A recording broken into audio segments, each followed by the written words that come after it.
सर्वसमर्थ परमेश्वराची स्तुती असो. त्या पवित्र देवाने आज पुन्हा एक वार अतिशय सुंदर वेळ आम्हा सर्वांना देखील दिला, यासाठी की त्याचा गौरव आम्ही करावा. आज बिशप साहेब पुन्हा एकदा आमच्यामध्ये उपलब्ध झाले, ही माझ्यासाठी आनंदाची गोष्ट आहे. मागील व्हिडिओला आपण जे प्रेम दिलं, अनेकांचे कॉल मेसेजच्या माध्यमातून आपण दिल्या प्रतिक्रिया, त्या आमच्यासाठी आनंदाच्या कारण ठरले. आज देखील आम्ही एका महत्वाच्या विषयावर डिस्कस करणार आहोत. तर बिशप साहेब, महत्वाची गोष्ट आहे, तुम्ही जीवनभर प्रभूच्या सेवेसाठी धावत आहात आणि हे आमच्यासाठी खूप आनंदाची गोष्ट आहे. जसं देवाच्या वचनामध्ये म्हटलंय, प्रभूचा सेवक म्हणतो, माझा हाडामध्ये कोंडलेला अग्नी मला स्वस्थ बसू देत नाही. हे एका मोठ्या अभिषेकाचं चिन्ह आहे.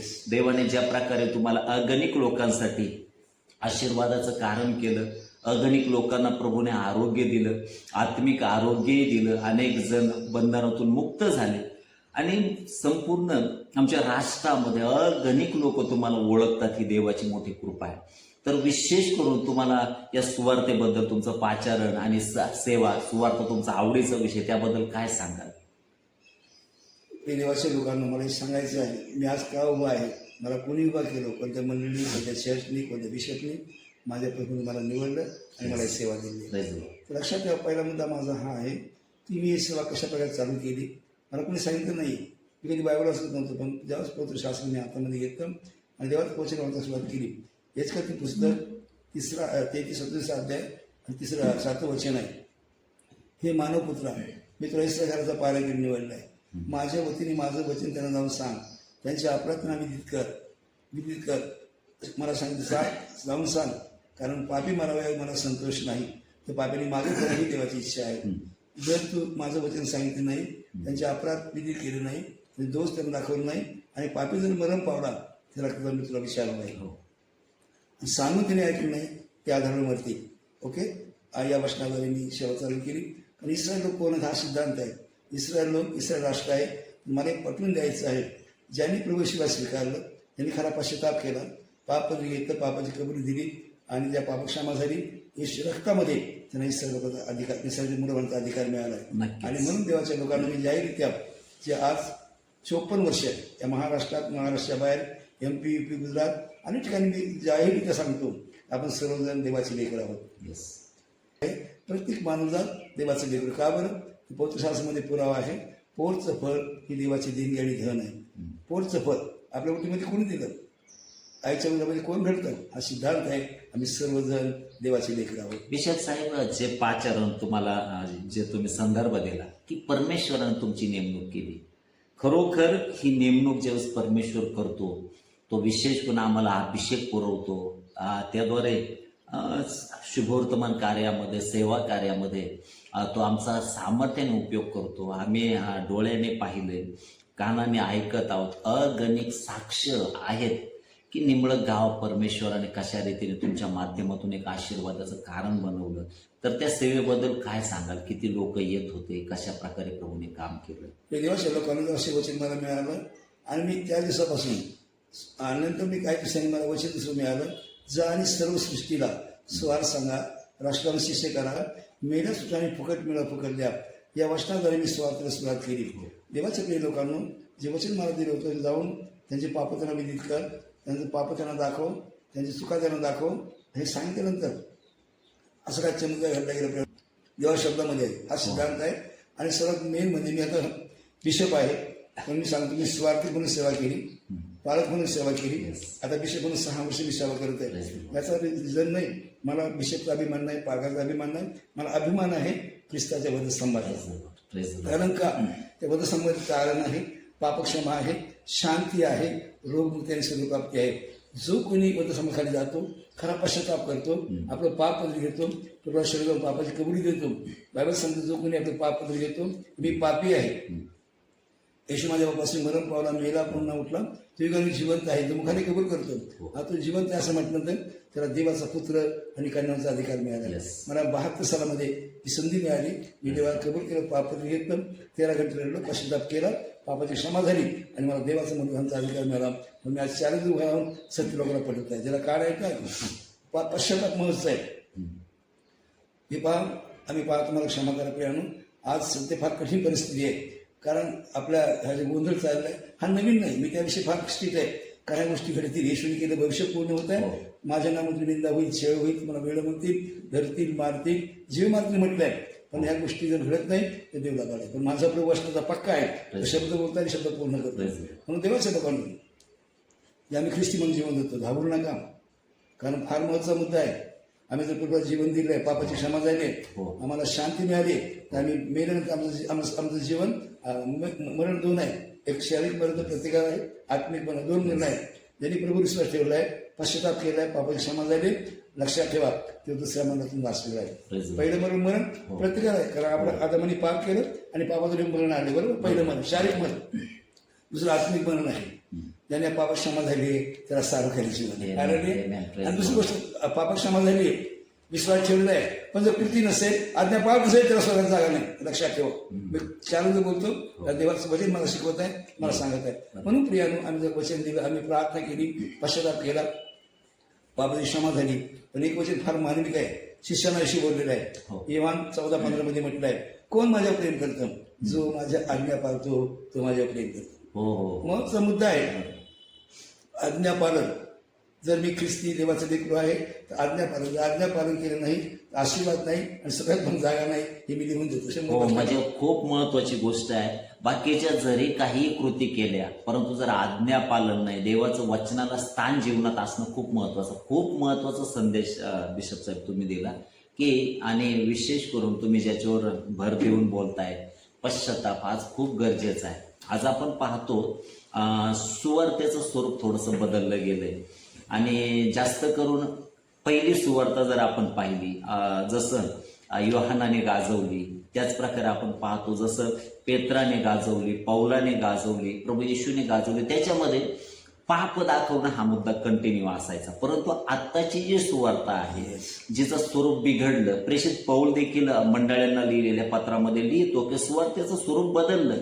आज आपण पाहतो प्रॉस्परिटी गॉस्पल, म्हणजे भरभराटीचं शुभवर्तमान, म्हणजे तारणाला फाटा दिलाय आणि जगी गोष्टीच्या पाठीमागे घर मिळेल, गाडी मिळेल, बंगला मिळेल, नोकरी मिळेल, छोकरी मिळेल, ह्या गोष्टीवर दिलेला जो भर आहे ख्रिस्तापासून लोकांना तोडत आहे. बरोबर आहे का? त्याच्याबद्दल काय सांगा? मला हे सांगायचं आहे, आणि शेवटचा काळ आहे म्हणून येशूने आम्हाला स्पष्ट शिकवलं आहे.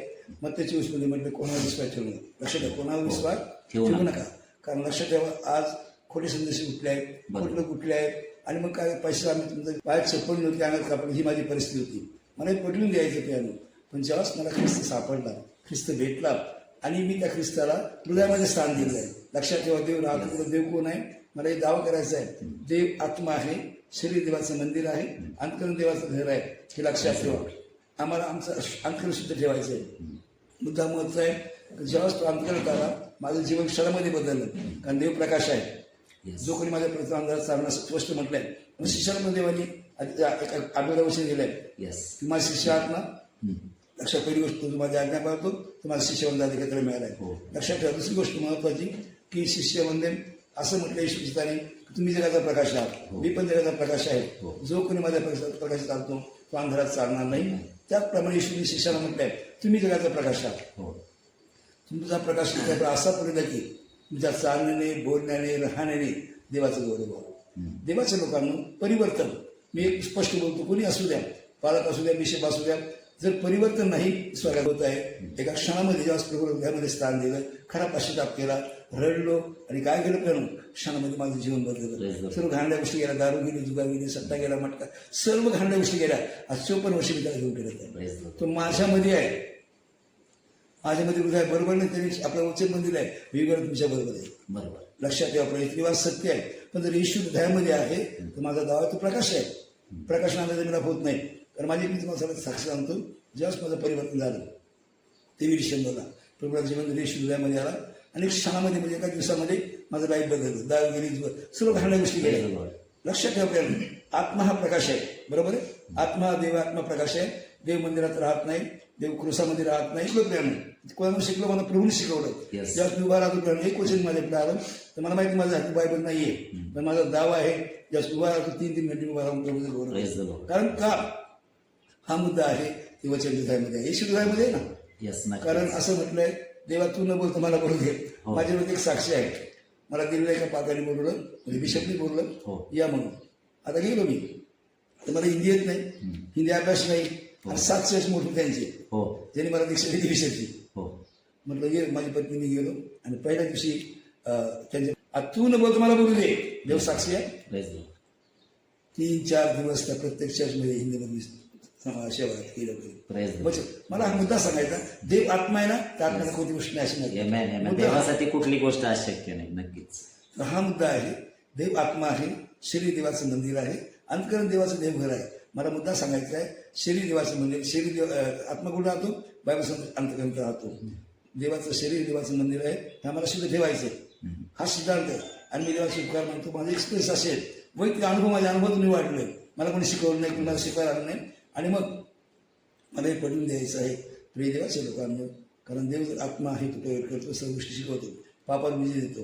आणि मग माझा तारण झालं, मी दारू सुटली, जुगार सुटली, मारामाऱ्या गेल्या, घाणऱ्या गोष्टी गेल्या. मग काही महिन्याने एक दारूला मिसका आला, माझा जवळचा मित्र.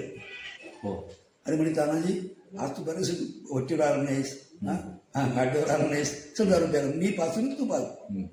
त्याला म्हटलं बाबा मी दारू पित नाही, शब्द वापरतो. अंतकरून ते गावाचा आत्म्यातून, तानाजी जाऊ नकोस. येस. कोण बोलतो मला? मला देवाचा आत्मा. आत्म्याने जाऊ नकोस. जा बाबा तू, मी दारू पित, तुला पाजत नाही आणि मी पेत नाही. ओके.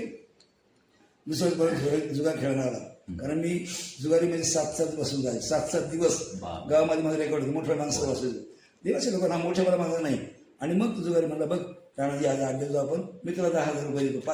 काय पैसे म्हणते, मला व्याज देऊ नको, माझे पैसे मला. आणि काय करायचो, सर जुगारी जायचो, 7 पैसे घ्यायचो, 1000 रुपये, आणि सकाळी 1100 रुपये निघून जायचे, 10 रुपये शकले. 200 होते मला जुगार आणि सट्टा. जुगारी थारलो, सट्टा जिंकायचं, सट्टा थारलो आणि सगळं आकर्षण बोललो. ह्या परिस्थिती तुम्हाला मला पैसे देऊ नको, मला पटून द्यायचं, आत्मा मला सांगतो जाऊ नकोस. देवाच्या लोक लक्षात ठेवा, देवाची स्तुती असो. मी कोणी असाल, जर तुमच्यामध्ये आत्मा आहे, तुम्ही अन्य भाषा बोलता, मला क्षमा करा. आज मला वाईट वाटते, आणि अन्य भाषा बोलता, लबान करतात, फार घाणेरडी गोष्टी, मला क्षमा करा. मी डायरेक्टली बोलून कोणाची परवा करत नाही. जर देवाचा आत्मा माझ्यामध्ये लबाडी आहे का, चोरी आहे का, खून आहे का, चाली निंद आहे का, जर तो आत्मा माझ्यामध्ये आहे, या गोष्टी आम्ही राहू शकतो. स्वतःची पडताळणीच करायला पाहिजे. हा जो मुद्दा आहे, म्हणून देवाचे उपकार म्हणतो. प्रियाने 7 दिवस त्या ठिकाणी मी थोडी सेवा केली, देवाला धन्यवाद दिले. माझे अनुभव आहे, आणि प्रभू अंतकरणात आहे ना, तो आम्हाला पाप करू देत नाही. देवाची स्तुती असो. खूप महत्वाची गोष्ट आहे. बिशप साहेब, संपूर्ण जीवन तुम्ही सेवेसाठी वाहून दिलं, आणि या माध्यमातून देवाची खूप मोठी करुणा आहे. अगणित लोक तुमच्याद्वारे प्रभूने आशीर्वादित केले. मग हा सातत्याने तुम्ही प्रवास करता, आताही धावत आहात, हे थोडा आराम करावा, याच्याबद्दल काय म्हणणं? ओके, ऐका, आता मला सांगतो, मला सर्व चर्च मंडळी, पालकवर्ग, बहिणी, भाऊ, अंकल, पळू नका ना, जाऊ नका ना, आज परिस्थितीची काय आहे, तुम्हाला चालता येत नाही. माझा एक दावा आहे, माझी पत्नी सुद्धा मला म्हणली होती, आता तुम्ही जाऊ नका, प्रार्थना करू नका, दीपकला करू द्या, दीपक म्हणून सर तुझं करत जाईल म्हणून. तर म्हटलं ठीक आहे, पण लक्षाशी मी आजारी पडलो. सत्य काढणे आजारी पडलो, मला उठता येणार, बसता येणार, सरकार म्हणजे असं झालं काय मला एक. मी काय बसलो, मी काय फक्त प्रार्थना करून बसलो. माझ्या पत्नी 3 दिवस झाली, पहिल्या मी आमच्या रूममध्ये बसलो होतो. मी म्हणजे 4 दिवस झाले, मला बोलता येत नाही, तुमचा चेहरा काळा पडलाय, शब्द मोडला. देवा दिलं वचन मोडलं होतं. मी देवाला अभिप्राय दिलं 72 मध्ये, जोपर्यंत जीव आहे तोपर्यंत तुम्हाला वरून फिरणार आहे. आता सांगणार आहे, सत्य काढणे. काय केलं मी, देवाचा आज्ञा मोडली ना, बायकोच ऐकलं, आजारी पडलो. मग बायको भागच म्हणली, मला माहिती आहे ना, हो तुम्ही चेहरा काळा ठिकाणी पडलाय, मला प्रार्थना जमत नाही, तुम्ही प्रार्थनेला जा, पण लवकर. सत्य काढणे. मला जर पडून द्यायचं आहे, माझा दिवसचा पक्का आहे, आणि मला मग त्यानंतर आम्ही लवकर यायचं घरी. हा महत्वाची गोष्ट. इथं दोन गोष्टी महत्वाच्या आहेत. विशेष करून पाळकीनबाईने 2 प्रकारे पाहिलं की त्याच्यामध्ये तुम्ही थांबावं, याच्यामध्ये तुमच्या प्रती असणारी चिंता तिथं आहे. परंतु त्यामुळं लेकरं झाले, घरचे झाले, पाळक साहेब, सुनबाई, सर्व काही याच्यासाठी थांबण्यासाठी सांगतात की त्यांना. आणि दुसरी गोष्ट, पाळकीनबाईने तुम्हाला पुन्हा परत सांगितलं की तुम्ही जा, हे स्पिरिच्युअली जबाबदारीची जाण होणं. आणि त्या माध्यमातून त्यांनाही देवाच्या सेवेचं तेवढं महत्व होतं. ज्यावेळेस त्यांना मी भेटायचो, खूप सन्मानाने आदर देऊन त्या बोलणारे एक चांगलं व्यक्तिमत्व प्रभूच्या सेवेमध्ये अनेकांसाठी आशीर्वादाचं कारण ठरली ती माता. आणि त्यांनी पुन्हा म्हटलं तुम्ही सेवेला जाऊ शकता. म्हणजे देवाच्या आत्म्याने केलं, तुम्ही घरच्यांशी त्या प्रकारे वागले आणि प्रभूने ज्या प्रकारे ते पुन्हा मार्ग मोकळे केले, तुम्ही धावत आहात. Yes. मला एक गोष्ट माहिती आहे, जसं देवाचं वचन सांगतं, प्रभूचा सेवक म्हणतो, माझा हाडात कोंडलेला अग्नी मला स्वस्त बसू दे. Yes, yes. हे धावण्याच्या मागचं मुळात जे कारण आहे ना, जे काही अभिषेक आहे ना, तो मनुष्य कधीच थांबू शकत नाही. Yes. कारण त्याला वाटतं माझ्या जाण्याने कुणाचं तरी तारण होईल, हरवलेले आत्मे ख्रिस्तासाठी जिंकले जातील, कुठेतरी स्वर्ग आनंद करेल. ही महत्वाची गोष्ट आहे. रेनड बोंके ज्या प्रकारे प्रभूचे महान अभिषिक्त सेवक, त्यांनी आफ्रिकेबद्दल स्वप्न पाहिलं की संपूर्ण आफ्रिका खंड येशू ख्रिस्ताच्या रक्ताने धुतला जावा आणि त्या माध्यमातून देवाने त्यांचा उपयोग केला.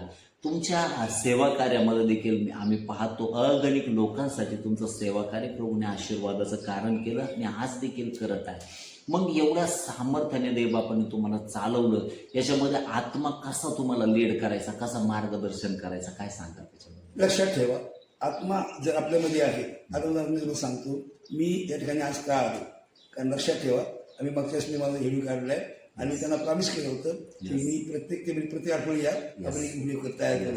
मी त्यांना प्रॉमिस केलं होतं आणि आत्म्याला सांगितलं तुला आज जायला पाहिजे. लक्षात ठेवा, आत्मा मार्गदर्शन करतो. हो, महत्वाची गोष्ट. माझे उद्योग शिकलो, मला पुढे जायचं ठरलं ना, मी मानसिक जात नाही. मी जेव्हा मला संध्याकाळी घरी गेलो, जस्ट मी म्हणलं मला विषय पुढे जायचं मामा उद्या, मग नाही प्रभू दाखल तयार केलं जातो. म्हणजे ज्यावेळेस मला मार्गदर्शन मिळतं, या ठिकाणी जा त्या ठिकाणी जा, त्यावेळेस मी पाहू टाकतो. कारण देव दाखवतो, कारण मला घरं पण दाखवतो, गावं पण दाखवतो. माझं गाव आहे, कारण देव जर आत्मा आहे तो आम्हाला सगळं प्रेरित करतो. खूप महत्वाची गोष्ट आहे, आत्मा लीड करतो आणि त्या माध्यमातून आपण चालणं. प्रेषित पौल ज्यावेळेस सेवा कार्य प्रेषित पौलाने केली, असं म्हटलं प्रत्येक वेळोवेळी देवाचा आत्मा त्याला सांगायचा की तू बोलत राहा, शांत राहू नको, मी तुझ्या बरोबर आहे. आणि सातत्याने ते गोष्टी त्याच्या जीवनामध्ये होत्या. प्रेषित सेवा कार्य आम्ही पाहतो, ते धावले आणि त्यांनी जग हलवून टाकलं, कारण देवाचा आत्मा त्यांना चालवत होता. आज देखील तरुण सेवकांना तुम्ही काय सांगाल की आमच्या जीवनामध्ये आम्ही सुवार्ता प्रसार असेल, हरवलेल्या आत्म्यासाठी आमचं काम कसं करावं, कंटिन्यू ऊर्जेमध्ये किंवा सेवा कार्यामध्ये कसं टिकून राहावं? देवाचे प्रिय लेकर म्हणजे तारलेले लेकर आहेत, ते स्वार्थिक आहेत, पालक आहेत, संदेष्टे आहेत, तुम्ही कुणी असाल, आज आमचं वर्क जे महत्त्वाचं आहे, प्रभूने आम्हाला आज्ञा दिलेली आहे. लक्षात ठेवा, माझं ऐकू नका. मी नेहमी सांगतो, देव बोलतो आणि ते आपण ऐकलं पाहिजे. कारण तो म्हटलं जा आणि शांत बसून स्वार सांगा ना, राष्ट्राला शिष्य करा ना, त्यांना पिता पुत्र आणि पवित्र आत्मा यावर बाप त्यांना शिकवा, तुम्ही जे माझ्याकडे शिकले, बरोबर आहे. दुसरी गोष्ट महत्वाची, शिष्याला एक भयंकर प्रकारचा अधिकार दिलाय. तो अधिकार फार महत्वाचा आहे. तो कोणाला दिला, फक्त मला एकट्याला नाही. लक्षात ठेवा, अधिकार प्रत्येक शिष्याला दिलाय. त्याने असं म्हटलं, जा आणि स्वार सांगा, राष्ट्राला शिष्य करा, त्यांना पिता पुत्र पवित्र बाप सांगा, म्हणजे तुम्हाला शिकवणा पाळा शिकवा ना, बरोबर. दुसरी गोष्ट महत्वाची, एक फार महत्वाचा मुद्दा आहे, मी शिकलो आहे. आज देवाचे आभार म्हणतो. देव म्हटलं जा आणि माझ्या नावाने येशू म्हणतो, कारण ते येशूना सामर्थ्य, येशूना अधिकार दिलेत ना. पण ते अधिकार कधी घालू शकतो? मी प्रामाणिक सांगतो, जर आपण देवाच्या आज्ञा पाळल्या, देवाच्या मार्गाने गेलो, देवाचं ऐकत राहिलो, देव आता ऐकेल ना. आम्ही देवाचं ऐकणार, देव काय आमचं ऐकणार आहे? बरोबर बरोबर. आणि आता आजकालची परिस्थिती मला क्षमा करा, आम्ही म्हणजे कोणाविरुद्ध असं बोलत नाही, कोणाची निंदा करत नाही. पुष्कळ पालक आहे, देवा सेवक आहे, फार चांगली गोष्ट. विश्वासाची प्रार्थना कार्यक्रम प्रवासा सिद्धांत आहे. विशेष करून आपण जे मौल्यवान वेळ दिला बिशप साहेब, त्याबद्दल धन्यवाद. अनेकांसाठी प्रभू आजचा हा संदेश आशीर्वादाचं कारण.